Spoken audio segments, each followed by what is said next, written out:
Tere tulemast Inspiratsiooniraamatukokku taas. Minu nimi on Kris Leinatam ja mul on väga hea meel sind siin jälle näha. Nagu te juba teate, ilmus just äsja doktor Riina Rautsiku raamat Helide tervendav jõud ja sellega seoses on minul täna külas üks väga huvitav ja mitmekülgne naine Setumaalt. Ja tema praktiseerib Setumaal oma erakabinetis igapäevaselt nii raamatu aineseks olevat vibroakustilist teraapiat kui ka treedlõdvestusteraapiat, sindood, kohimeetodid, muusikateraapiat, aroomiterapiat ja ma olen täiesti kindel, et selles nimekirjas on veel midagi, mida ma ei maininud, sest tema on lihtsalt mingil põhjusel väga kirglikult neid kõiki asju õppinud. Tere tulemast, Moonika Laanetu! Tere tulemast! Tänan kutsumast! Moonika, Riina sai, nagu ma just ütlesin, eestikeelseks nüüd just hiljuti 2009. aastal inglisekeelsena välja antud raamatu pH Balance and Vibroacoustic Therapy. Ja see on nüüd, kuna aega on nii palju mööda läinud, siis lisaks sellele, et on eesti keeles, on ta ka täiendatud versioon. Mis tundeid sinus see tekitas, kui sa kuulsid, et sinule nii südamelähedane asi sai nüüd raamatukaante vahele pandud? Kui ma aus olen, siis ma olin seda tegelikult ammu oodanud ja me olime kunagi ka Riinaga sellest rääkinud. Ja nüüd, kui ta ütles mulle, et ta teeb selle väljaande nüüd eesti keeles, siis ma olin tõeliselt rõõmus. Ja ma olin rõõmus mitmel põhjusel. Üks asi on see, et ei ole täna eesti keeles väga palju raamatuid, kus räägitakse vibroakustilisest teraapiast. Teine asi on see, et kui inimestel tekib palju küsimusi, neil ei ole kuskilt väga vastuseid saada. Et nüüd on selline põhjalikum raamat nii siis inimestele, kes käivad teraapias, kui ka neid, kes tahavad ise õppida seda teraapiat tegema. Kui palju meil üldse täna selliseid praktikuid on? Ma tean, et sa ei ole ainus, aga teid ei ole ka mingisugune ülemäära palju ju. Minu teada ei ole väga palju, kes täna tegelevad selle vibroakustilise teraapiaga. Aga ütleme, et Eesti on kaetud. Erinevates Eesti piirkondades on ikkagi võimalik seda teraapiat täna kätte saada. Ja sina oled täna ka see, kes neid koolitab, on ju? Mina olen üks, kes koolitab. Kui minu käest tellitakse koolitust, siis mina koolitan just nimelt rohkem Healbedi kasutamist ja seal kõrval vibroakustilist teraapiat läbi oma praktilise kogemuse, aga on veel teisi koolitajaid.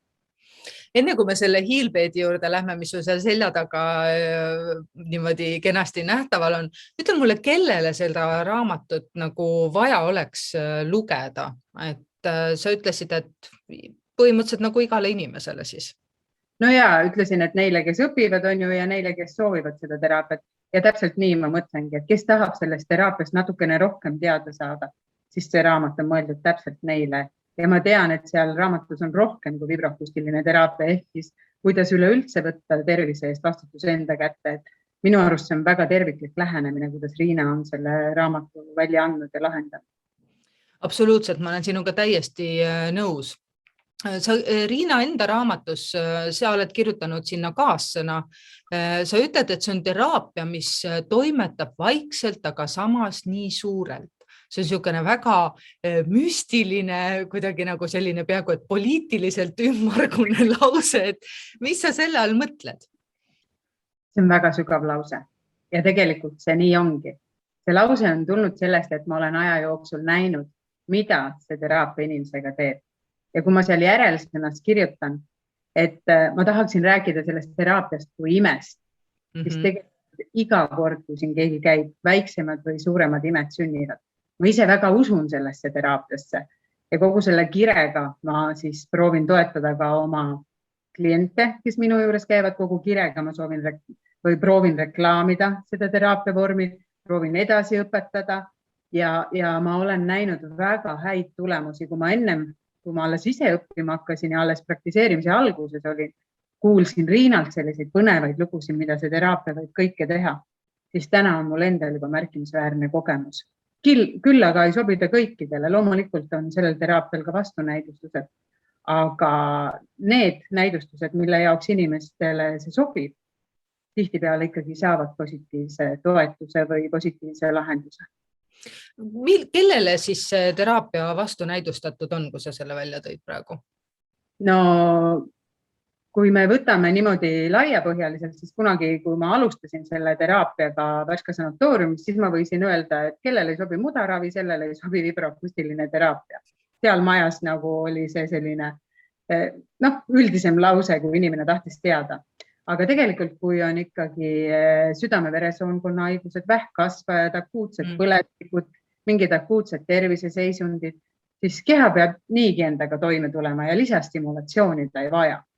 Ehk siis, ja kuna ei ole ka väga palju uuringuid, selles mõttes on palju uuringuid, aga niimoodi ma ütleksin nagu, et haigusspetsiifilisi uuringuid palju ei ole, siis pigem nagu olla ettevaatlik või hakata katsetama. Et mulle meeldib alati öelda, kui ma õpetan kellelegi räägin, et inimkatseid me ei tee. Nagu ma kirjutasin ka seal lõppsõnas, et näiteks mina rasedatele ei tee seda teraapiat, sest rasedus on nii õrn, nii armas, nii hell aeg inimese jaoks. Ja kui ta ei ole varem selle teraapia vormiga kokku puutunud, siis kui midagi peaks juhtuma, siis ilmselgelt süüdistab ta kõige uuemat asja, mis tema ellu on tulnud. Ja mina ei võta seda vastutust. Ja ma olen öelnud, et kui pole varem käinud, et siis ma kindlasti ei tee. Et kui on juba laps sündinud ja ema tunneb, et ta vajab tuge, siis rõõmu. Kes su kõige noorem patsient on olnud? Või kui vana? Jaa, see on hea küsimus. Ma arvan, et aastane. Aastane? Ja, isegi vist sel hetkel oli alla aasta üks väike laps, kes käis emaga voodil. Jah, nimelt ma panen koos emaga. Aga kas seal oli mingisugune põhjus, miks ta sinna tuli või oli lihtsalt nii-öelda rahustamise või? Seal oli põhjus. Seal oli põhjus, millele ei leitud selgitus. Ja siis me proovisime, me kindlasti teadsime, et midagi haiget me lapsele teha ei saa, sest ma teen kõikidele seda teraapiat tunnetuse tasandil. Ja nüüd sa küsid kindlasti, et aga kus sa tead, kuidas laps tunneb, aastane ei oska ju rääkida.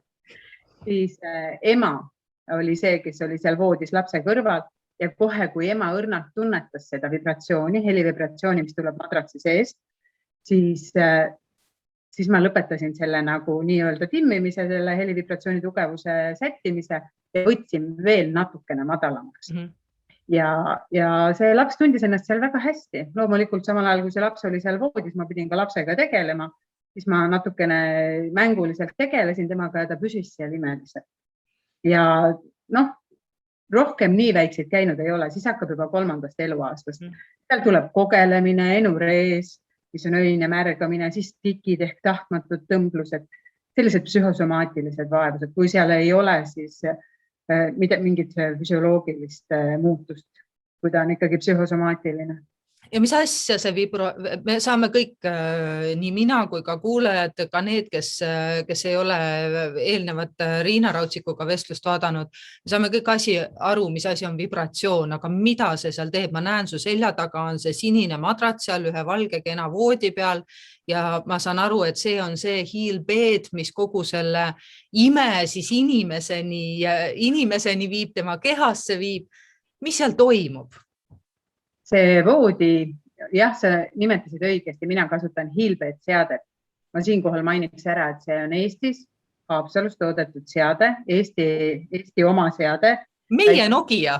Jaa, meie Nokia. Ja see on nagu teistest seadmetest sellepärast erinev, et see on nagu sellise ergonoomilise kujuga, et inimene saab seal sellise väga hea asendi lõdvestamiseks, kõige sobivama asendi. Aga mida ta teeb, siis selles seadmes on 4 kõlarite gruppi, 2 on säärte all, 2 on reite all, 2 kõlarit säärte all, 2 kõlarit reite all, 1 on Nimme piirkonnas 1 kõlar ja 1 on siis turja all. Kui inimene läheb sinna pikali, kui ta suudab lõdvestuda, siis me hakkame kohe seda voodit tema järgi seadma. Kui ta ei suuda, me teeme eellõdvestuse, sätime paika hingamise ja siis ma hakkan reguleerima siis arvuti abil helivibratsioone. Seal seadmes on erinevad sagedused, mida kasutatakse, sagedused vahemikus 35 kuni 120 hertsi väidetavalt, aga mina kasutan vahemikus 35 kuni 65 hertsi, suuremat sagedusvahemikku ma ei kasuta. Riina vahemikku. Ja, just nimelt. Ja siis ma hakkan reguleerima ja kõigepealt sääred ja ütlen inimesele, et kui ta juba tunneb, siis ta ütleb mulle tunne. tihtipeale nad nii armsasti küsivad, et mida ma pean tundma. Väga õigustatud küsimus. Ja tegelikult ma ütlen, et peaks tundma sellist asja nagu lainetena tuleks selline õrn kurrumine vastu sääri, nagu kass käib, kurruv kass käib ümber säärte. Sest see sama sagedusvahemik on kasside kurrumise sagedusvahemik. Ja siis sääred, reied, nimepiirkond ja turi reguleerime välja ja siis inimene jääb kas vaikuses või siis muusika või loodushäälte saates siis 29 minutiks sellele seadmele lebama. 29? Ja, 29. on erinevaid nagu selliseid. No keegi ütleb, et 20 minutit, keegi ütleb 23 minutit. Mina olen valinud selle kesktee, et 21 minutit, me teame spirituaalselt, 21 on väga eriline number ja selleks on ta 21 minutit siin meie kabinetis. Aeg-ajalt saavad inimesed ka kauem seal lebada, näiteks kui ta tuleb siia teraapiasse, no mina olen õppinud terapeut, ma teen seda tihtipeale ikkagi koos psühhoteraapiaga. Kui ta tuleb teraapiasse ja ta tunneb, et ta ei taha mitte millestki rääkida, ta ei vaja rääkimist, ta tahab lihtsalt lõõgastuda, ta tahab lihtsalt iseendaga olla ja ta tahab lihtsalt, et see stress, pinge, ärevus tema seest vabaneks.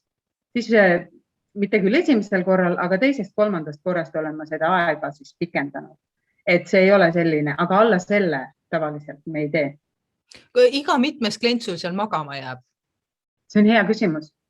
Tavaliselt ma koolitustel või kui ma käin ettekandeid tegema, räägin ka, et enamus inimesi jääb magama. Ma ütlen alati, enamus inimesi jääb magama, aga mõnedel tulevad emotsioonid, mõni puhkeb nutma, mõni puhkeb naerma, mõni muutub ärevaks, rinnust hakkab kiskuma, ta ei saa aru, mis tema sees toimub. Ja mis sa arvad loengu lõpuks, mida inimesed mäletavad? Nad mäletavad seda, et seal võib hakata naerma, nutma või võib halb hakata. Aga seda, et ma ütlesin, et enamus jäävad magama, seda nad enam ei mäleta, sest selle taga ei ole ju suurt emotsiooni. Tegelikult enamus uinuvad ja isegi lapsed. Mul on üks väga armas tüdruk, kes tuli ja käis just hiljuti minu juures käis tikkidega, tahtmatud tõmblused. Ja ta tuleb teraapiasse, me sätime selle voodi tema järgi ära ja siis ta võtab selle teki, mis ma tema peale panen ja sekundiga magab. Ja ta magab alati selle teraapia lõpuni niimoodi, et me vahepeal oleme emaga otsustanud, et me panemegi õrnalt pikema aja, et järelikult ta vajab seda und. Järelikult meie keha on nii tark, meie keha teab, mida me vajame. Kui me ainult kuulaksime rohkem oma keha, aga lapsed kuulavad oma keha ja ta ei hoia ennast ärkvel, ja ta ise küsib ema käest, millal ma saan jälle minna, kuigi tikidega on kõik hästi ja ta tahab jälle tulla, sest talle meeldib see. Ma saan mõnes mõttes aru, miks ta tikidega toimib. Ma saan väga hästi aru, miks see toimib ärevusega, stressiga, depressiooniga, aga enurees see on väga paljudel lastel nagu päris kõrge eani tegelikult, isegi varateismeliseni välja päris suur probleem ja seda küll öeldakse, et see on puhas psüühiline teema, et seal suhted isaga või isa figuuriga küll supresseeritakse neid sümptomeid nii-öelda kaasaegse meditsiini ravimitega. Mis asja see vibroakustika teeb lapsega, et tal enam öösel pissjäda peale ei tule? Jah, sa õigesti küsid, kui on psühhosomaatiline see enurees, kui on käidud ära arsti juures ja ei ole kuseteede kitsenemist või ei ole mingit põletikku, siis ta aitab. Sellepärast, et kui ta on psühhosomaatiline, siis ta on ikkagi tekkinud mingi pingeolukorra tõttu. Ja sa ütlesid, et kuni varateismeliseni. Mul on käinud teraapias üks noormees, kes oli 17-aastane, kellel oli totaalselt iga kuu või tähendab iga öö oli enurees. Öine märgamine, ta ärkas totaalse loigu sees. Ja tema oli üks nendest, kes ei tahtnud rääkida. Aga ma kuulusin rehabilitatsiooni meeskonda, siis me teeme koostööd ja ma sain natukene taustainfot, et tal lihtsalt on kodune olukord raske. Rohkem ma ei teadnud midagi ja ma kunagi ei uurigi, rohkem pole, kui inimene ise ei räägi, siis ei ole minuti hakata uurima, mis seal taga tegelikult on. Ja me saime sellisele kokkuleppele, et ta käib nädalas 2 korda ja ma tegin 35 minutit seda seanssi. Palusin tal kodus pidada ka väikest märkmikku, et kui ta hommikul üles ärkab, ta märgib üles kõik kuivad päevad. ta oli käinud 4 korda, kui ta tuli tagasi ja ta ütles, et ta ärkas kuivana. Ta oli nii õnnelik ja vähe sellest, et ta oli rõõmus. 17 aastat oli see kestnud. Ta oli rõõmus, et ta ärkas kuivana. Ma nägin, kuidas ta välimus muutus järjest. Ta hakkas enda eest hoolitsema, mis tähendab, et ta enesekindlus ju seal hulgas muudkui paraneb. Ja ma armastan öelda, et ega iga kord, kui me viskame prügikasti välja, me ei pea ära sorteerima seda hinge prügikasti.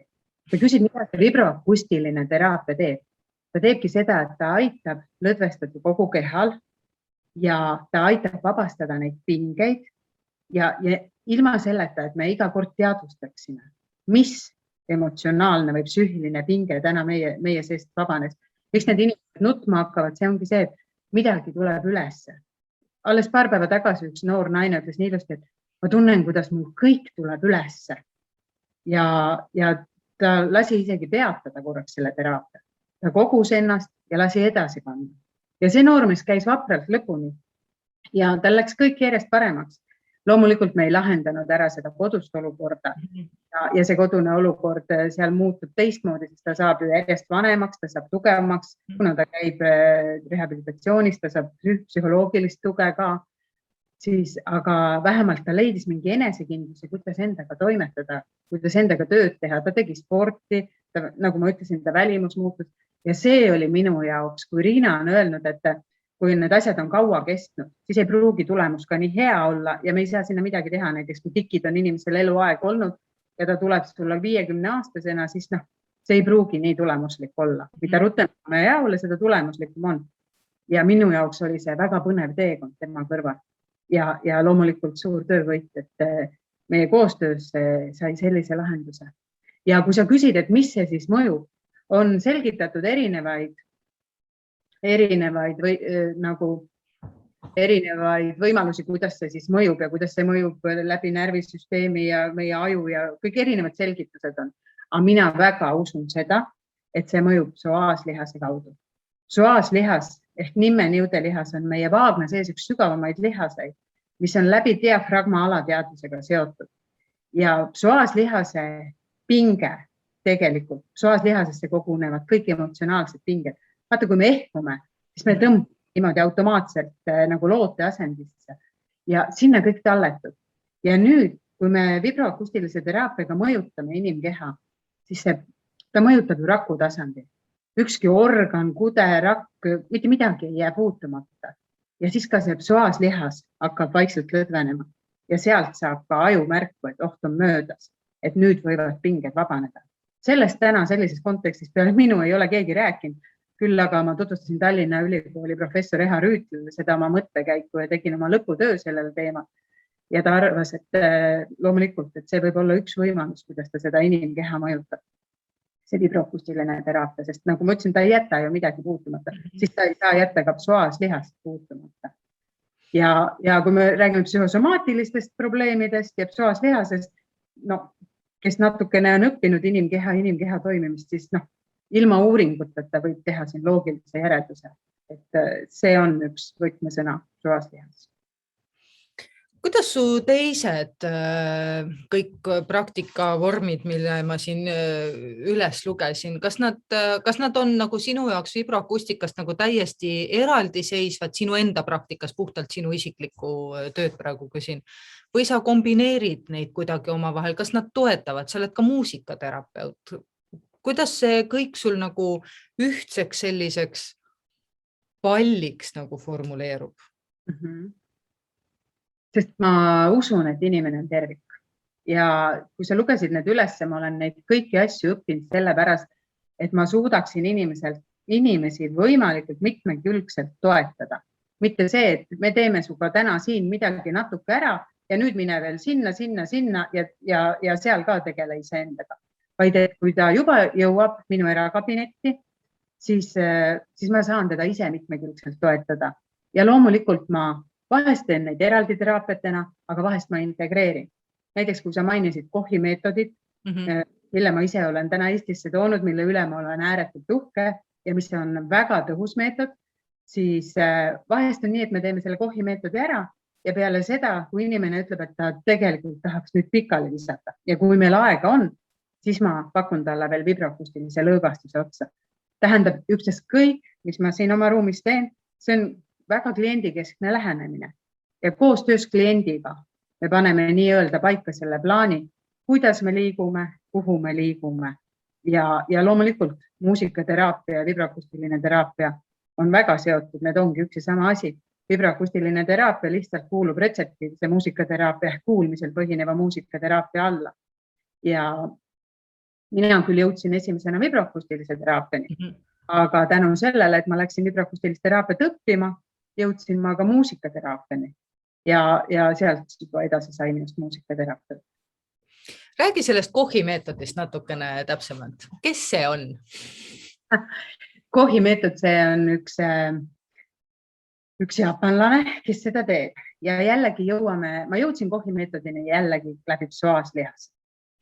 Selles mõttes, et ma uurisin psoaaslihase kohta, kui ma tegin oma lõputööd vibroakustilises teraapias, kui ma käisin rahvusvahelisel Vibrak 2 koolitusel ja Liis Koch on Saksamaal üks väga huvitav tegelane, kes teebki selle psoaaslihasega palju tööd. Ükskord hakkasin guugeldama, hakkasin talle kirja saatma ja siis jõudsin YouTube'i, kus üks jaapanlane tegeles inimestega ja iga kord, kui ta oli midagi teinud ehk inimest lõpestanud, pingetest vabastanud, ta tegi sellise hästi rõõmusa näo ja ta oli selle üle nii õnnelik.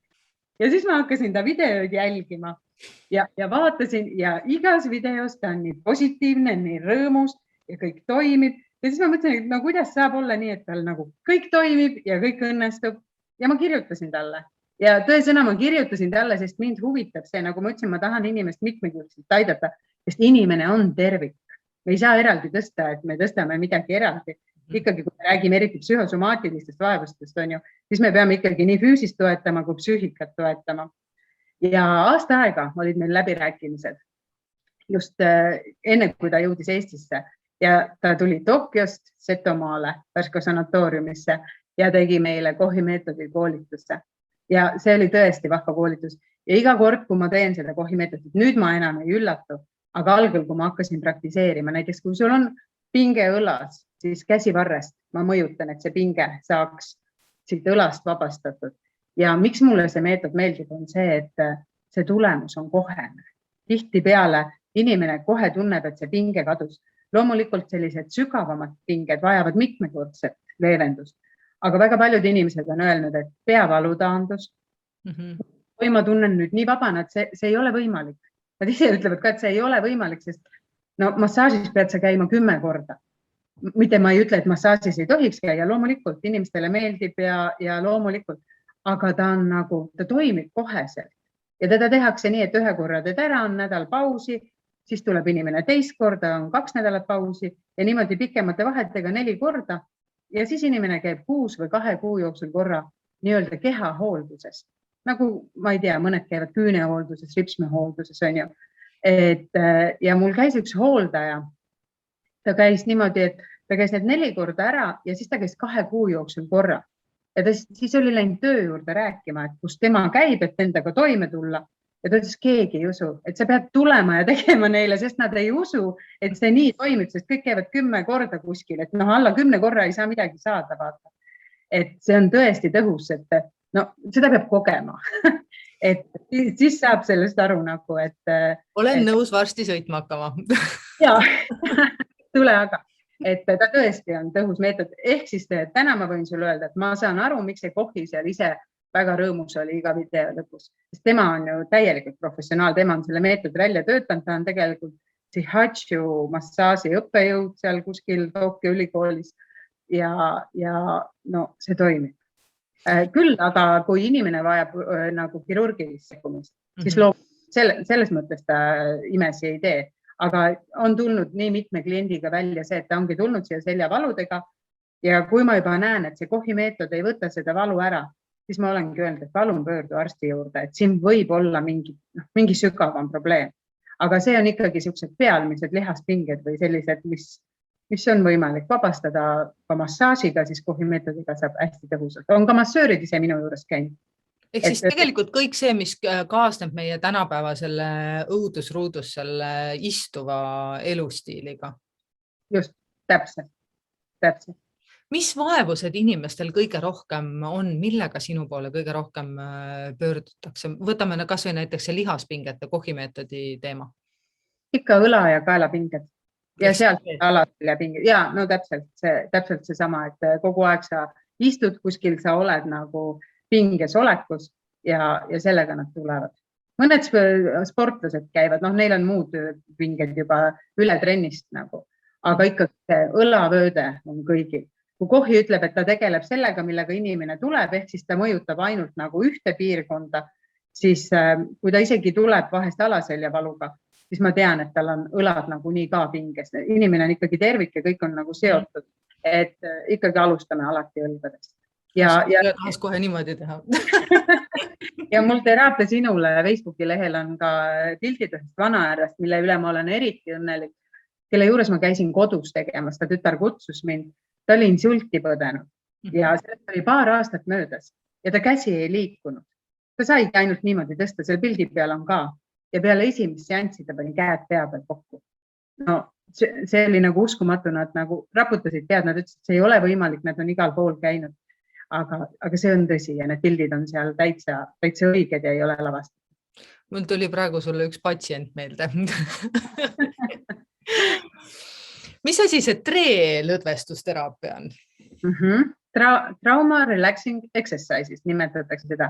Seda õppisin taanlaste juures ja miks ma seda õppima läksin on see, et kuigi ma teadsin juba, olin vibroakustilist teraapiat õppinud, aga mul ei olnud võimalik töös veel kasutada ühtegi vibroakustilise teraapia seadet.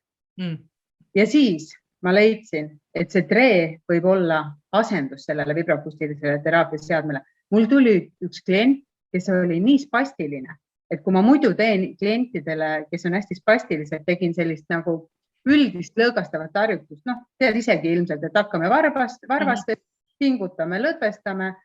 Muusikateraapia oli selle kohta Johnsoni meetod, olgu tegime seda Johnsoni meetodit, aga ta oli nii pinges, et ta ei suutnud lihaspingele nagu veel lisapinget anda, sest kui me anname lisapinget ja siis lõdvestame, siis me ise ka tajume kehas, kui tugev see tegelikult see pinge oli. Nagu. Me ei saa enne lõdvestada, kui me ei ole korraks seda lisapinget andnud.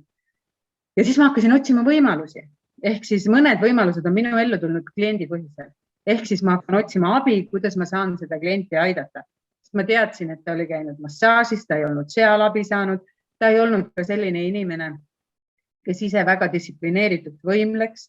Ja siis ma jõudsin treeni, siis ma õppisin selle selgeks ja loomulikult ma sain pakkuda rohkematele ja see on selline asi, mida inimene saab õppida terapeudi juures selgeks ja kodus ise jätkata. Ei ole nii, et ta peab jääma käima ja jäämagi käima.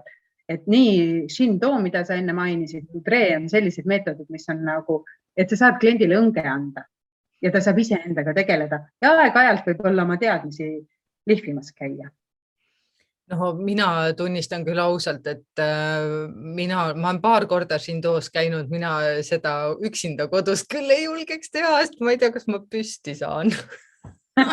Jah, loomulikult ütlevad kliendid ka, et neile meeldib, kui ma toetan näiteks Shindo. Seal on need harjutused on ju ja väljahingamisel ma niimoodi õrnalt toetan neid, et tegelikult siis nad saavad aru, kus on see nende piir ja kuhu maani nad jõuavad, võivad nende harjutustega minna. Nad ütlevad ka, et neile meeldib ikkagi koos teha.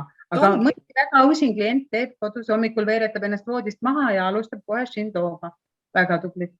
Ma täitsa selles mõttes, et kui see kõik on juba täiesti selge ja sa enam-vähem ka tunne, et ega meil ju enamusel inimestel on tegelikult see probleem, et ega me oma keha väga hästi ei tunne. Me ei tunne, milleks ta võimeline on, me ei oska tihtipeale ka tegelikult aru saada, kui mingisugune nagu väike selline appikarje keha poolt tuleb, et pigem kipume aru saama alles siis, kui ta juba karjub nagu päriselt.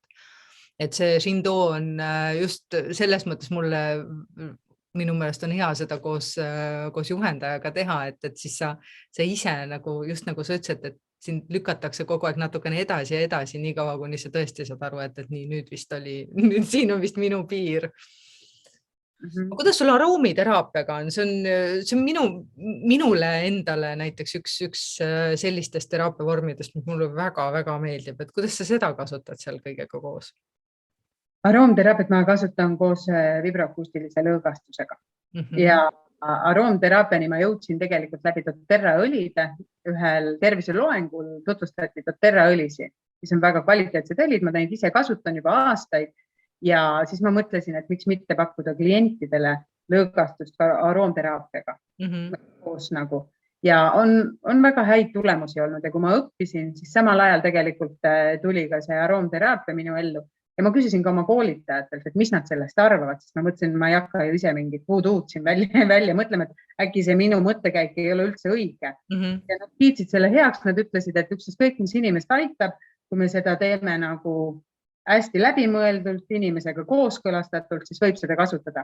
Küll, aga tegelikult mulle endale meeldib vibroakustilist teraapiat kasutada nii ilma muusikata, ilma aroomideta, et inimene õpiks kogema täpselt seda, mis sealt voodisest tuleb ja tajuma, kuidas see tema keha mõjutab. Ehk siis nagu selle meetodi looja Olav Schillegi, tema tegelikult on ka öelnud, et kõige see puhtam mõjutus on kõige õigem vibroakustiline teraapia. Et väga vähe, ma ei pressi neile seda peale, see on üks võimalus, aga näiteks, kes on migreenidega käinud, siis me kasutame lisaks kas piparmündi või lavendliõli, mida nad soovivad nagu, et see on selline, ütleme niimoodi, et vähem kasutatav teraapiavorm, aga läksin õppima just sellepärast, et ma tahtsin nendest õlidest rohkem teadlik olla ja kui on võimalus pakkuda, siis miks mitte.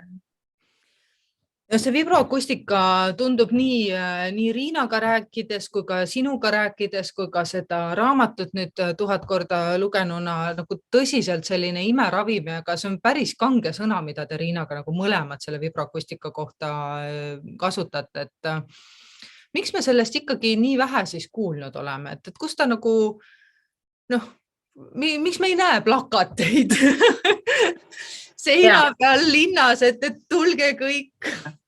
Ja see oli minu küsimus ka Riinale, kui mina esimest korda Riina juures üldse käisin vibroakustilises teraapias. Ma ju sattusin sinna koos oma lastega. Loomulikult jälle kuulsin ühel terviseloengul Riinat seda rääkimas 10 minutit loengu lõpus korraks ainult. Ja kuna mu lastel oli järelköha hästi tugev, üks oligi 1-aastane, sa küsisid enne, kui väiksed võivad minna. Üks oli 1-aastane, teine oli 3-aastane. Siis ma läksin kohe Riina juurde ja küsisin, et kas ma võiks tulla nagu nendega, et kas see võib aidata neil sellest köhast lahti saada. Ja läksin Jürisse Riina juurde. Nädal aega olin Jüris, tegime intensiivsemat niimoodi hommik-õhtu 10 korda. Ja umbes 4. korral, kui ma olin selle aastase lapse kõrval seal, sellepärast seal kušetil külili, et ta ei tuleks lihtsalt maha, et ta istuks, mängiks seal nagu. Lapsed ei pea seal pikali olema, sest nad saavad selle toime kätte nagu nii.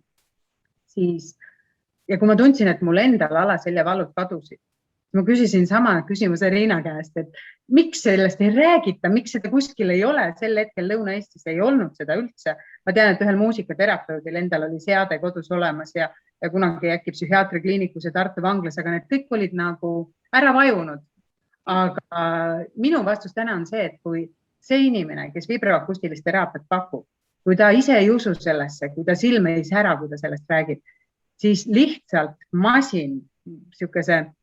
masinmõjutusena ei ole mõtet seda pakkuda. Et paneme nupu käima, mine peale, tule maha. Sa pead selles mõttes kliendile lahti selgitama. Miks ma ütlen, et ka seal raamatus ma räägin, et tegelikult, kui me räägime teraapilises mõttes, on see ikkagi terapeutide pärusmaa. Kui me räägime vibroakustilisest lõõgastusest, siis seda võiks panna spordisaalidesse, spaadesse, kuhu iganes, et keegi vajutab nuppu. Ja siis inimene loebki, et see on vibroakustiline lõõgastus, tal ei tekigi mingit suuri nagu selliseid nõudmisi selle teraapiavormi suhtes on ju, aga kui me räägime teraapiast, siis sa pead kõigepealt ju ise uskuma sellesse ja võib-olla täna üleliia palju inimesi ei usu veel sellesse. Sest ega seda täna ju mitte keegi ei rahasta. See on kõik ainult erahuvi, kui sa tahad minna ennast vibroakustilises teraapias, mitte ravida, ütleme toetada, on ju. Ja ma arvan, see ongi see põhjus. sest täna, kui me räägime muusikateraapiast, ega muusikateraapia ei ole ka meil haigekassa nimistus. Küll aga on meil täna nii palju muusikaterapeute, kes saavad töötada küll kas eraettevõtjatena või rehabilitatsioonimeeskondades, mis on väga tore. Aga kui me üleüldse räägime teraapiatest, siis muusikateraapia eelis jällegi on see, et kui nii näiteks, ma räägin praegu rehabilitatsiooni kontekstis, kui ei saa logopeed inimesega midagi teha, kui ei saa psühholoog mitte midagi teha, füsioterapeut ei saa midagi teha, siis muusikateraapiaga on alati võimalik midagi teha. Ja kui mina õppisin, siis mul oli õnn töötada haiglas samal ajal ja ma sain kõikide erinevate selliste sihtgruppidega töötada, keda me parasjagu õppisime. Ja sain ka töötada kooma patsientidega, kus oligi nii, et ei olnud psühholoogil midagi teha, ei olnud eripedagoogil midagi teha, logopeedil, füsioterapeut saab ikka teda liigutada seal. Kuna muusika puudutab mõlemat ajupoolkera, ma läksin teisele teemale. Ja väga hea, ma oleks nagu nii küsinud, et kuidas siis see, et ma tulen sinu juurde, ütlen, et palun ma tahan muusikateraapiat, Metsatöllu kontsert, näed, Viru Folgile ei aidanud. Tehtagu. Aga kuna muusika puudutab meie mõlemat ajupoolkera, siis on võimalik kõikide inimestega muusikateraapiat tegelikult teha.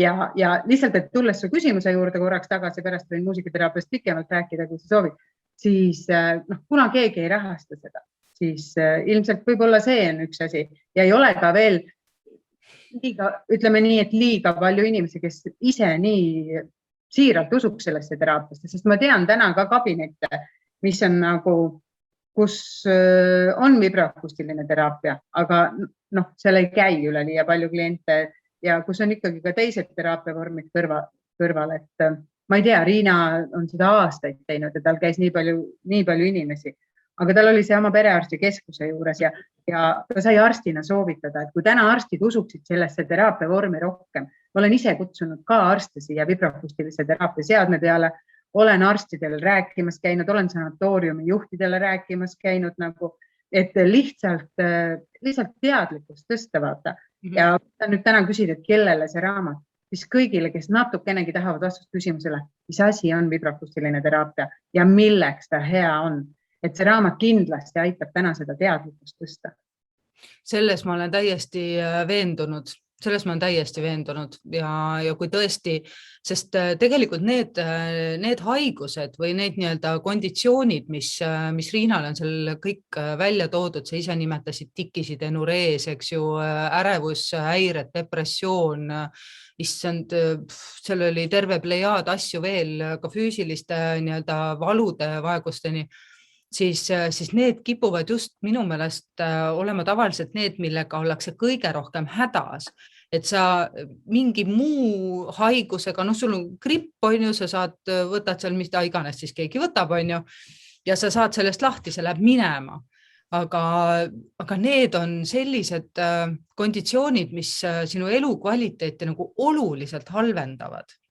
Ja kui see vibroakustika selliste asjade puhul aitab, siis ta on tõesti imeravi nimetust täiesti vääriv. Ja näiteks kui ma mõtlen Riina peale, siis Riina oma olemuselt on, kui ma ütlesin vaata, et kui on mingisugune probleem inimesel, tugevam probleem, et siis võiks ta olla ikkagi terapeutide pärusmaa. Siis Riina arstina oma olemuselt juba andis selle terapeudi poole ka sinna kaasa. Ja tegelikult selles kontekstis me saavutamegi paremini tulemusi. Et kui lihtsalt niimoodi tuimalt keegi võtta, voodi peale panna, nuppu vajutada, nagu ma juba kordan ennast, siis selles kontekstis me saame rääkida lõõgastusest, aga ka seda tuleb teha väga heas koostöös kliendiga. Tuleme selle muusikateraapia juurde korra tagasi. Nad on hästi põimunud oma vahel. Ka vibroakustilises teraapias sa ütlesid, et sa ka osade klientide puhul kasutad muusikat. Aga mida see muusikateraapia nagu iseenesest kujutab? Mis sa teed kliendiga? Muusikateraapia on psühhoteraapia, kus kasutatakse muusikat kliendi eesmärkide saavutamiseks. See on kõige lihtsam. Ma ei hakka sellist pikka lugu siia ette ütlema, aga kõige lihtsam nagu selgitus sellele on see. Ja mina kasutan muusika kuulamist ja kasutan ka siis improvisatsiooni muusikateraapias. Ehk siis inimene erinevatel pillidel, mis talle endale parasjagu õige tundub, saab improviseerida ka sama tundeid, oma mõtteid kuhu me parasjagu protsessiga oleme jõudnud, mida me analüüsida tahame. Ja nagu ma enne korra põgusalt mainisin, siis muusikateraapia on see teraapiavorm, millega saab sekkuda kohtades, kuhu teised teraapiad ligi ei saa. Ja muusikas saab kasutada häält, saab kasutada keha, saab kasutada pille, ta on lihtsalt nii laiapõhjaline ja muusika analüüsimine ei valeta. Näiteks kui mulle tuleb teraapiasse ema lapsega või isa lapsega ja meil on ilmselgelt mingi probleem. Tavaliselt lapsed toovad vanemad teraapiasse, sest tullakse lapsega, et lapsel on probleem ja siis vanemad ju ka tulevad. Ja ma õppisin pereteraapiat just sellel eesmärgil, et osata vanemaid teraapilisse protsessi paremini kaasata ja mõista natukene seda pere toimimist ja peresüsteemi. Ja siis ma tihtipeale panen inimesed omavahel pilli mängima. Nad räägivad ära, kuidas neil läheb, mis neil on ja siis ma annan neile samaväärsed pillid, nad valivad pillid ja et rääkige palun ilma sõnadeta, läbi pillide. Loomulikult tuleb maha võtta kõik need hirmud pilli mängimise eest, see on üks terapeudi nagu oskus on ju ja nad mängivad. Ja siis mina terapeudina jälgin, kuidas nad mängivad, mida nad mängivad, kuidas nad suhtlevad mängimise ajal ja pärast võtan selle nagu jutuks. Ja kui ma ütlesin, et muusika ei valeta, siis ei valeta. Ja kui ma räägin, mida ma kuulsin, mida ma nägin, mida ma tundsin, siis nii mõnigi kord, kas ema või laps peab ütlema, et jaa, tegelikult see on jah nii.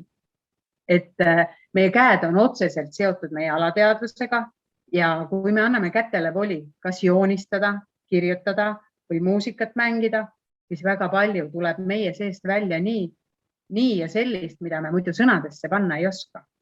Ja see on see, kust me saame hakata siis teraapiaga edasi minema või see on vahest selline avalpunkt, kuidas me saaks, millest edasi me saame teraapiat jätkata. Et muusika on imeline. See, et nüüd muusikaterapeut kirjutab välja retsepti, et sulle Bach, sulle Mozart, sulle ei tea mis, see on vale arusaam. Sellist asja ei ole, sest kui keegi küsib, et mida te mulle soovitate, ka minu käest on küsitud, et ma olen selline ärev või uni ei tule, et mida te mulle soovitate. Iga inimene teab täpselt kõige paremini, milline muusika teda rahustab, milline muusika mõjub talle hästi. Näiteks, kui keegi küsib minu käest, et mis su lemmikmuusika on või mida sa ise terapeudina kuulad, siis minu arust kõige parem muusika on vaikus. Et mis muusika keda rahustab, et inimene peab selle ise leidma, mis tema jaoks on rahustav. Ja muusikateraapias kasutangi aktiivset muusikateraapiat ehk pillimängu ja kuulmisel põhinevat muusikat. Vahest ma lasen inimesel kaasa võtta tema enda mõne loo, mis teda kõnetab. Siis me kuulame koos seda lugu ja pärast, kui me hakkame seda lugu analüüsima, siis tegelikult sealt saame jälle teraapiaga edasi minna, sest see lugu võib välja tuua asjad, mis tegelikult kuskil alateadvuses tema sees on, mis teda kas häirivad või mis seda ärevust tekitavad temas või natukene tuleb midagi välja, mis on tema lapsepõlves, mis on tegelikult tervet eluteed ju mõjutanud. Et ehk siis see teadlikkus tuleb läbi nende muusikapalade. Kuidas sina üldse saad siis muusikat kuulata? Selles mõttes, et iga muusikapala, mis on see siis Bach või on see Metsadel või on see, mis iganes, ta on kellegi looming.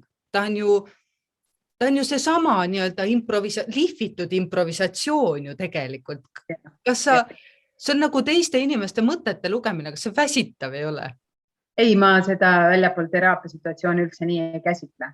See ongi see, et näiteks, ma ei tea, kui sa oled liiklusmärkide paigaldaja, siis sa ilmselt ei käi ja ei aruta, kas need liiklusmärgid igal pool on õigesti pandud. Ka õige. No ma eeldan, on ju. Et kui ma kuulen raadiost muusikat, siis pigem ikkagi, kui mul on lemmik, tuleb mingi lugu, mis mind see päev väga kõnetab, siis ma panen selle valjemaks, kui vaja laulan, tantsin, mängin kaasa, on ju. Aga kui on vahest ma koristan või olen kurb, siis ma proovin leida just sellise muusika, mis sel hetkel toetab. Näiteks jällegi on vale arusaam, on toonud inimesed oma lapsi, just nimelt lapsi või naised on soovitanud meestel minna teraapiasse või sõbrannadel, ennast kõik eemal hoida, on ju, teisi on vaja ravida, mitte ennast. Ja et tal on praegu leib, et tehke midagi, et ta rõõmsaks saaks. no lein, me teame kõik, leinaprotsess on vähemalt 2 aastat ja erinevatel inimestel on erinev. Ja kui ma tegelen teraapia situatsioonis selle teemaga, mille inimene ise siia toob. Mitte see, mis mulle keegi ukse tagant juurde ütleb, et tehke midagi, et tal on nii. Näiteks väga armsasti ükskord toodi mu juurde üks väike tüdruk, kes oli oma isa kaotanud. Ja öeldi, et tal on praegu nii sügav lein. No sellest on küll aasta möödas, aga tal on nii sügav lein. Aga see laps ei rääkinud üldse isast. Ta rääkis mulle ainult oma kassist ja tal oli mure oma kassi pärast. Ja see on see teema, millega me pidime tegelema. Ja kui tema ise ei maini, siis kas ta ei ole valmis või ta tuleb teisel moel toime selle isa kaotusega. Lapsed on väga hästi toime tulevad ja nagu me teame, Vene ajal ei teatud lapse leinast väga midagi. Tänapäeval on uhked leinalaagrid ja nii. Et ma ei tegele kunagi sellega, mis keegi kuskilt mulle ütleb, vaid just nimelt sellega, mis inimene ise teraapiasse kaasa toob. Ja mis veel on minu jaoks terapeudina kõige olulisem, ma usun, et vastused on kõik kliendi sees olemas. Ja see on imeline. Ja ma saan ikka ja jälle teada, et nii see on. Kuigi vahest mõne kliendiga tundub nii, et tahaks juba ette öelda, tahaks juba nagu nõu anda, aga ei, ma ei tee seda, sellepärast, et see ei ole minu asi, kui ükskord tuli klient ja ütleb, et psühholoog ütles mulle, mitte et ma ei taha psühholoogidest halvasti rääkida, aga tema oli käinud psühholoogi juurde, kes ütles talle, et minge lahku. Ja siis ma kuulan ja küsin, et aga mis sa ise sellest arvad? Ja hakkasime temaga tööd tegema ja me tegime 9 seanssi ja ta läks koju ja viimasel seansil ütles, ma pole mitte kunagi nii rõõmsana koju läinud, kui ma täna lähen. Ehk siis, kui ta oleks ka lahku läinud, no siis ta oleks ka öelnud, et see on tema otsus, kui ta juures juba ära käis, on ju. Aga tema otsus oli tegelikult leida seda tuge, neid tugevusi, mis neid seob. Ja ma ütlen ausalt, esimesed 4 seanssi olid nii, et ise ka kõrvalt mõtlesid, et mis sa jamad, nagu, kellele seda elu vaja on. Aga tihtipeale ma ju kuulen ainult ühte versiooni. Mina ei kuule teist versiooni. Ja väga ülekohtune on selle ühe versiooni põhjal kellegile nõu anda. Pigem tema ju näeb oma igapäevaelu. Kui ta hakkab juba teraapias käima, siis protsessid hakkavad tema sees liikuma. Ta hakkab igapäevaelu ka teistmoodi nägema. Ja siin tulevad mängu kõik andestamine vastasele, andestamine iseendale. Ja sealt hakkab kõik veerema. Ja siis ta otsustab, kas ta tahab koos olla või lahku. Ma näen, et seal ka ju tegelikult vibroakustika mängib täiesti oma rolli, sellepärast, et pingeseisundis ja peresisesed probleemid on kindlasti sellised asjad, kus me ei saa olla mingisuguses eriti olukorras, et me oleme nagu kogu aeg ju tegelikult pereprobleemide puhul võitle või põgene režiimis omadega, millest ka Riina väga palju räägib. Ja kui see vibroakustika annab meile võimaluse nagu siis ma ei tea, jõuda enda keskmesse, siis see tegelikult ju toob ka meie vastused välja, sest ega sa ju kokku pigistatud lihasest ei saa ju suurt mingisugust head asja välja. Ja sa väga ilusasti ütled, sest vibroakustiline teraapia, ma olen ka sellest rääkinud, aitab inimesi avada. On inimesed teraapiasse ja just nimelt vibroakustilisse teraapiasse, kui me psühholoogidega oleme koostööd teinud, ja psühholoog on öelnud mulle, et ma ei saa teda avada, ma ei saa nagu kuskilt ligi, aga ma näen, et tal on mingi mure. Ja ükskord oli väga huvitav kogemus mul ühe naisterahvaga, kellele siis ma otsustasin teha vibroakustilist teraapiat esimesena. Et nagu ma ütlesin, ma integreerin muusika ja vibroakustilist teraapiat koos, et tavaliselt ma teen muusikateraapia ära ja siis on lõõgastus. Aga tema puhul ma otsustasin teistpidi, et kõigepealt pakun talle lõõgastust. Ja tema puhul oli see, et me ei suutnud isegi minna seda vibroakustilist teraapiat nagu sättima, ehk neid helisi välja reguleerima. Piisas sellest, kui ma panin talle teki peale. Ja see hoolitsus oli see vallandav hetk. Ja ta hakkas nutma ja ta hakkas rääkima ja loomulikult me panime selle vibroakustilise lõõgastuse ka, et ta saaks natukene ennast nagu koguda. Ta sai olla 21 minutit voodi peal. Ja ta tuli sealt voodi pealt maha ja ta oli valmis rääkima. Ja just sinu jutu jätkuks, et ta võtab selle pinge maha ja inimene saab ennast palju vabamalt avada. Loomulikult ma räägin nendest hetkedest täna, mis on õnnestunud. kõikide inimeste puhul see ei pruugi alati nii toimuda, et selles mõttes ei tasu inimese ootuse on ju üles kerida, aga jällegi see võimalus on olemas ja nagu sa enne ütlesid, et miks te räägite, et see on imeteraapia. No nagu ma ütlesin, et suured või väiksemad imed siin toimivad kogu aeg, iga kord, et no ei ole nii, et keegi läheb lihtsalt tuima näoga astub minema. Alles hiljuti käis üks armas noor naine, nagu ma ütlesin, et ta katkestas korraks seansi, sest ta tahtis koguda ja ta tuli väga suure murega. Ja tund aega me tegime natuke ka psühhoteraapiat ja kui ta läks, ta nägu oli naeratus täis. Loomulikult ma peegeldan ja tagasisidestan inimestele seda ja aitan lahti mõtestada ka, mida see vibroakustiline teraapia temaga tegi. Ja siis nad lähevad siit palju teadlikumana ära ja nad saavad otsustada, kas tulla tagasi. See inimene eelkõige peab ennast ise usaldama. Aga ma olen selle usalduse teel toeks neile. Me rääksime Riinaga ka sellest, mis tihtipeale osade inimestega juhtub, et kui tuleb mingisugune esimene tagasilöök, et siis jäetakse protsess pooleli ja vibroakustikas võib ka samamoodi pärast esimest või teist korda tekkida mingisuguseid aistinguid, milleks inimene ei ole valmis, kuigi ma olen kindel, et ka sina ju tegelikult inimesele ütled, et pärast esimest teist korda võib juhtuda seda teist ja 25. Ja see kõik tegelikult näitab hoopiski seda, et sa oled nüüd vaos ja sa oled teel, mitte et sul ei ole nagu tohutu mingi tagasilöök või mingi meeletu vastunäidustus. Kui paljud inimesed sellised on, kes ei suuda seda ühte tagasilööki ikkagi üle elada? Kui levinud see meil on? Selles mõttes ma ütlen, et nad ei suuda seda tagasilööki üle elada, kui nad ei tee terapeudiga koostööd. Näiteks, kui ma tegin Värska sanatooriumis uuringut vibroakustilise teraapia sobivusest nagu spa kontekstis, siis seal 100 mõjutust ja erinevad inimesed käisid teraapiaseadme peal. Ja 100 mõjutuses 2 inimest, kes käisid ja lõpetasid peale esimest seanssi. Ja ma pärast küsisin, et aga miks see rohkem nagu ei jätka? Sundust ei ole, aga oleks tore, kui jätkaks, on ju. Siis üks naine ütles nii vahvasti, et ma arvasin, et ma olen selline tugev Eesti naine, et ma saan hakkama ja ta lasi selle vibratsiooni üle reguleerida. Ega mina ei tea, millal ta hakkab tundma. Ma pean teda usaldama ja tema peab mind usaldama. See, nii nagu iga teraapia on hästi usalduse baasil ja ta lasi üle reguleerida. Palju head ei ole mitte kunagi hea. Ja sellepärast on mõned lõpetanud. Aga seda ma neile ütlen, jah, et võib tulla tagasilöök, küll aga ma ei taha neid ära hirmutada. Üks naisterahvas lõpetas kunagi, üks klient oli, kes lõpetas sellepärast, et ta ei suutnud ennast ise välja lülitada. Ta tuli, tal olid väga tugevad probleemid ja ma olen ka vahepeal mõõtnud inimestel vererõhku enne ja pärast, sest teadupärast see ju vererõhku alandab. Ja kui ärevusega tuleb, siis on ikkagi vererõhk üleval, et peaks nagu vererõhk alanema. Ja temal oli vererõhk pärast veel kõrge.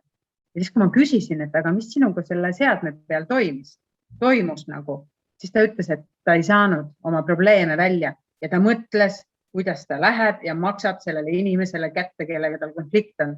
Ja ta sai ise aru, et ta on valmis siis tulema, kui ta on enda sees natuke rohkem rahu saanud. Aga see on ainult üks kord minu elus olnud või selle terapeudi karjääri jooksul, et keegi nagu läheb veel halvema tundega minema selle voodi peal.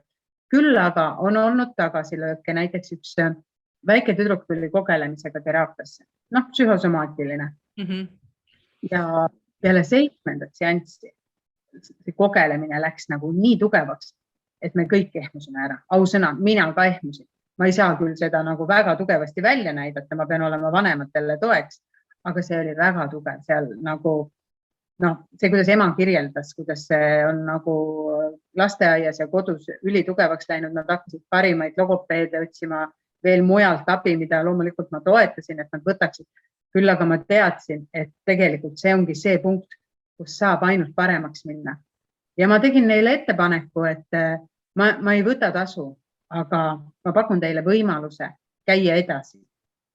Üks asi minu professionaalne huvi, teine asi, et tõepoolest ma tahtsin seda väikest tüdrukut aidata ja kolmas on see, et ma ikkagi uskusin, et see peab pöörduma, et ükski logopeed ei võta seda ära, mis tegelikult, millega keha hakkas juba toimetama. Ja peale 12. seanssi me saime selle kogelemise kontrolli all. Ja siis me tegime veel järelmõjutusi. Ja täna see väike trukk ei kogelenud.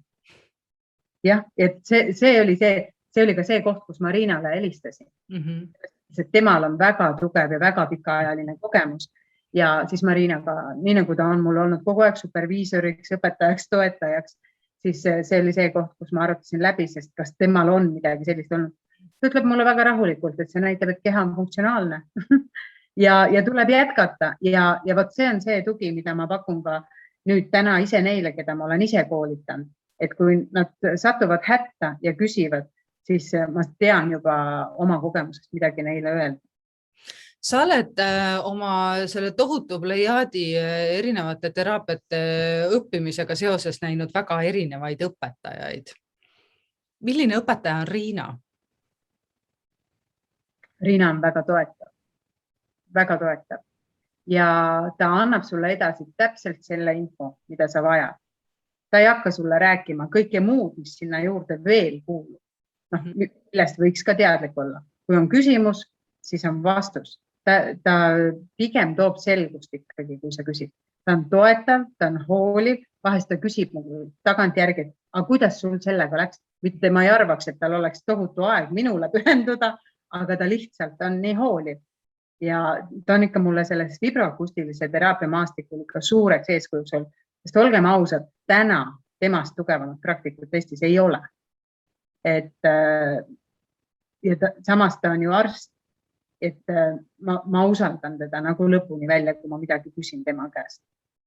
Kas sina enda puhul ei tunne puudust sellest, et sul nagu sellist otsest arsti haridust ei ole? Ma usun, et küll tänu sellele, et Riina on sul õpetaja olnud ja su enda huvist inimese psühholoogia ja füsioloogia vastu on sul nähtavasti need teadmised siiski olemas.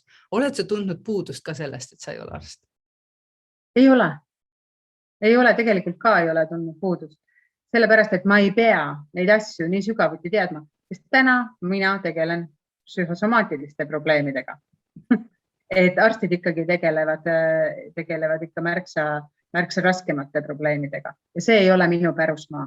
Ja ma pean väga selgelt endale aru andma, kuhu maani mina saan inimest aidata. Ma ei saa anda inimestele katteta lubadusi või katteta lootust.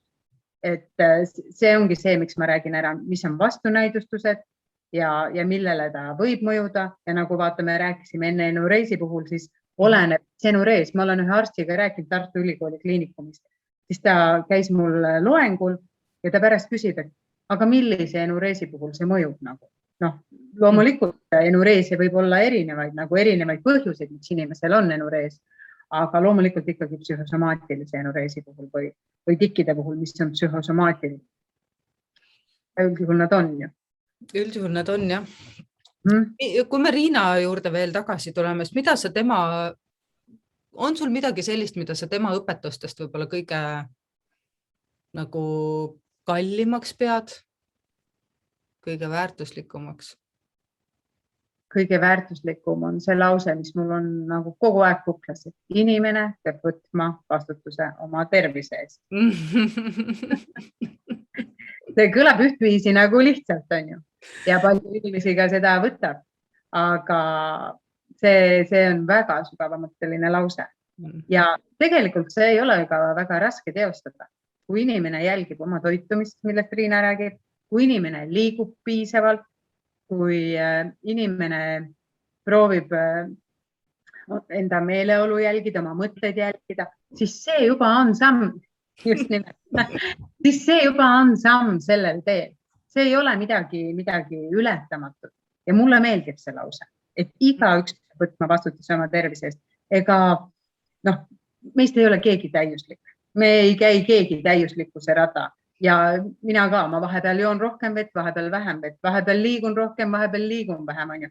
Inimene on tegelikult nii laisk, kui olla lastakse, olgem ausad. Aga kui ta teab siin kuklas, et on midagi, millega ta saab ennast ise aidata, ja kui juba on mingid esimesed ilmingud või esimesed märgid, et midagi on jamasti ja ta hakkab liikuma, ta hakkab vett jooma, ta hakkab positiivselt mõtlema, hakkab oma mõtteid jälgima, siis ta saab ennast aidata ja see on minu arust kõige väärtuslikum lause. See tuleb mulle alati meelde, kui ma tema peale mõtlen või vahest, kui ma tahan helistada, et kuule Riina, kuidas nüüd? Näiteks, kui mul endal on näiteks mingi küsimus isiklikult nagu või oma laste tervise suhtes, siis mul tuleb alati see meelde. Siis ma vaatan ruttu üle, mis ma saan teha, mis ta on mulle õpetanud. Ja siis ta puutus otsa, siis ma helistan talle. See on see hea reaktsioon, et mida Riina ütleks. Aga see aitab, tegelikult see aitab, et mul on küll väga tore perearst, aga kuna me Riinaga tunneme üksteist nii ammu, siis loomulikult me suhtleme ja aeg-ajalt ma küsin ka tema käest. Ja mõtete jälgimine, mida ma tahan öelda, on üks väga oluline asi. Me võime sporti teha, me võime vett juua, me võime õigesti toituda, aga kui me ei jälgi, missugused on meie mõtted, siis see kõik nullib selle ülejäänud püüdluse ära. Et mulle alati meeldib rääkida klientidele, et jälgige, mis see esimene mõte on, mis teil tuleb, kui hakkavad negatiivsed mõtted tulema. Et see on nagu see kindral, kes tuleb suure sõjaväe ees. Ja kui te kindrali lasete juba uksest sisse, siis see ülejäänud sõjavägi käib ja laastab kõik ära ja sealt on jälle raske välja tulla. Vahest, olgem ausad, on tore olla ja oleleda seal oma mingis sellises õnnetuses sees ja haletseda ennast, on ju. Aga sealt peab ennast õigel ajal püsti lööma. Peab selle sirgu lööma, nagu ütles seltsimees laps, selg sirgu ja lõbus lahke nägu pähe ja tuleb leida see, mis toob sulle rõõmu. Issand, selle noodiga on nii hea lõpetada praegu. 1000 tänu sulle, Monika. See oli siuke ebareaalselt lahe jalutuskäik sinuga käest kinni mööda erinevaid teraapiaid ja vibroakustikat ja põigates vahepeal Riina Raudsikule külla. Aitäh kutsumast. 1000 tänu sulle, Monika, ja aitäh sulle ja Inspiratsiooniraamatukogu sõber, kes sa meid kuulasid ja vaatasid, veetsid selle mõnusa tunnikese taas meie seltsis. Mis ma sulle ikka oskan muud soovitada, kui et ole hea, külasta meie kodulehte www.inspiratsiooniraamatukogu.ee. Sealt leiad mõnusat lugemist nii selle raamatu teemal kui ka teisi vestlusi selle raamatu teemal ja loomulikult pole midagi salata raamatu endaga. Aga sinuga kohtume taas järgmisel neljapäeval, nii et päikest päevadesse seniks.